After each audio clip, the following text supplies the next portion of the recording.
மல்லி. ராஜேஸ்வரி வீட்டுக்கு போன மல்லி, ராஜி, ரஞ்சிதா 2 பேருமே கதற விட்டாங்க இல்லையா? இதை நம்ம அன்னபொண்ணிட்ட சொல்கிறாங்க. அன்னபொண்ணு எல்லாத்தையும் கேட்டுட்டு, என்ன மல்லி இப்படிலாம் பண்ணியிருக்க? பரவாயில்லையே, இப்போ தான் நான் என் பழைய மல்லியை பார்த்த மாதிரி இருக்குது. சூப்பர் மல்லி. ஆமாம் பெரியம்மா.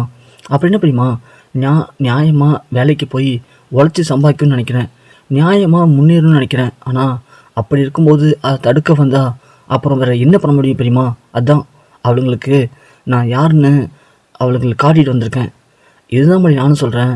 நீ சொன்னல, இப்போது நீ நியாயமாக நடந்துக்கிற, நியாயமாக வேலை பார்க்குற, ஆனால் அந்த இடத்துல ஒரு சின்ன அநியாயம் பண்ண போகிறேன்னு சொல்லி தானே அவங்கள மிரட்டி பணிய வச்ச. அதுதான் மல்லி நானும் சொல்கிறேன். நியாயமாக போராடினா இந்த நேரத்தில் எதுவுமே நடக்காது. அநியாயம் பண்ணுறவங்களுக்கு அநியாயம் பண்ணுற வழியிலே போய் தான் அவங்களுக்கு நாம் யாருன்னு காட்டணும் புள்ள. என்ன பண்ண சொல்கிறீங்க? ஆமாம் புள்ள, நீ இப்போ எப்படி நீ நியாயமாக நடந்துக்கிட்டாலும் சின்னதாக உங்கள் டீயில் விஷம் கலந்துருக்குன்னு சொல்லி அவங்கள மிரட்டின, அது அப்போ தான் அவங்க அடி பண்ணிச்சாங்க. அதே மாதிரி தான் சொல்கிறேன்.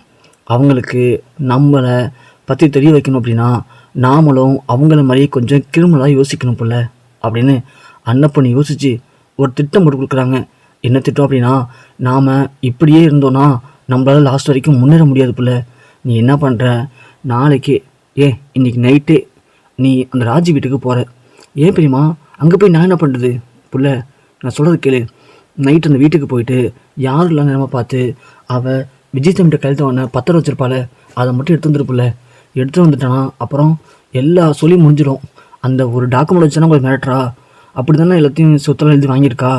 எனக்கு தெரிஞ்சு நான் விசாரிச்சிட்டேன் போல. எந்த ரிஜிஸ்டர் ஆஃபீஸ்லேயும் இன்னும் உங்கள் சொத்து அவள் பேருக்கு ரிஜிஸ்டர் ஆன மாதிரி தெரியல போல. அரவிந்த் தம்பி வச்சு விசாரித்து பார்த்தேன். அரவிந்த் தம்பி அதான் சொல்கிறாரு, இன்னும் ரிஜிஸ்டர் பண்ணலை அப்படின்ட்டு. அவள் இன்னும் ரிஜிஸ்டர் பண்ணாமல் தான் வச்சுருக்கா. அதனால் நீ மட்டும் அந்த பத்திரத்தை எடுத்துட்டேன்னு வச்சுக்கேன், அப்புறம் அவளால் ஒன்றும் பண்ண முடியாது பிள்ளை அப்படின்னு அன்னப்பொண்ணு சொல்கிறாங்க. பெரியம்மா அது தப்பு இல்லையா?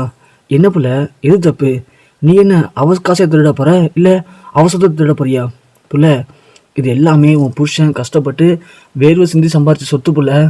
உன் புருஷனுக்கு தெரியாமல் அவள் தான் ஏமாற்றி கொண்டு போய் அங்கே வச்சுருக்கா. நீ அவர் கஷ்டப்படுறாருன்னு ஃபீல் பண்ணுறல. அவர் எவ்வளோ கஷ்டப்படுறாரு பாவம். அந்த தம்பி திருட்டு பட்டதெல்லாம் கட்டுறா அவள் அந்த தம்பி மேலே. நாளைக்கே அந்த தம்பி அந்த வேலை வேணான்னு சொல்லி வேறு வேலைக்கு போனாலும் அவள் சும்மா இருப்பான்னு நினைக்கிறியா? நீ இன்றைக்கி பண்ண காரியத்துக்கு அவள் இன்னமும் அதிகமாக உன் மேலே கோவத்தில் இருப்பா பிள்ளை. அவள் ஒன்றை பழி வாங்கலோ இல்லையோ, கண்டிப்பாக விஜய் தம்பியை பழி வாங்கணும்னு இந்த மாதிரி தான் ஏதாவது பண்ணுவாள்.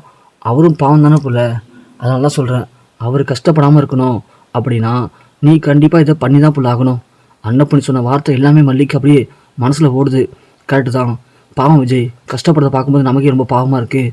அப்போது பெரியம்மா சொல்கிற மாதிரி நாம் மட்டும் இதை பண்ணிட்டோம்னா விஜய் கஷ்டப்பட தேவையில்லையே அப்படின்னு மல்லி முடிவு பண்ணி நைட்டு அதே மாதிரி வீட்டுக்கும் போகிறாங்க. வீட்டுக்கு போயிட்டு யாருக்கும் தெரியாமல் அந்த பத்திரத்தை எடுத்துகிட்டு வந்துடுறாங்க.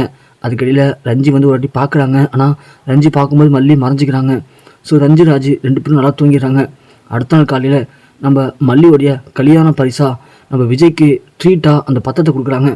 விஜய் வாங்கி பார்த்துட்டு, மல்லி என்ன இது, நான் கையெழுத்து போட்டு கொடுத்த பத்திரமாச்சு, இது எப்படி உனக்கு வந்துச்சு அப்படின்னு கேட்கும்போது மல்லி ஒன்றே, இல்லை விஜய், நியாயத்தை வெளில போய் தான் போராடணும்னு சொல்லுவாங்க. ஆனால் அநியாயத்தை சில நேரம் அநியாயத்தை அந்த வழியிலே போய் அநியாயத்துக்கு ஒரு முடிவு கட்டலாம்னு சொல்லுவாங்க. அதான் நேற்று நான் யாருக்கும் தெரியாமல் ராஜி வீட்டுக்கு போயிட்டு அந்த பத்திரத்தை எடுத்து வந்துட்டேன் விஜய் அப்படின்னு சொல்ல, விஜய் சந்தோஷப்படுறாரு. மல்லி எப்படி மல்லி இதெல்லாம் பண்ணேன், ரொம்ப நன்றி மல்லி, உன்னை நினைக்கும் போது எனக்கு சத்தியமாக சொல்கிறேன் மல்லி, நீ என் லைஃப்பில் இல்லைனா நான் வேஸ்ட்டு மல்லி அப்படின்னு மல்லியை கட்டி பிடிச்சி தூக்கிலாம் கொஞ்சிறாரு. அதை பார்க்குற வெண்பாவும், டாடா டாடா மல்லியம்மா பார்த்துடாடா, விடுங்க டாடா, மல்லியம்மா டாடாது அப்படின்னு சொல்லி சொல்கிறாங்க. உடனே மல்லியை கீழே விட்டு கட்டி பிடிச்சி கணத்தில் முத்தலாம் கொடுக்குறாரு. அனுப்பினோடனே, போதும் தம்பி, மீதியெல்லாம் அந்த வீட்டிலே பார்த்துக்கலாம், வாங்க கிளம்பி அந்த வீட்டுக்கு போவோம் அப்படின்னு எல்லோரும் கிளம்பி அந்த வீட்டுக்கு போகிறாங்க. அந்த வீட்டுக்கு வரத பார்த்து ராஜேஸ்வரி, இப்போ எதுக்கிட்டி காலையிலலாம் கிளம்பி இங்கே வந்திருக்கீங்க?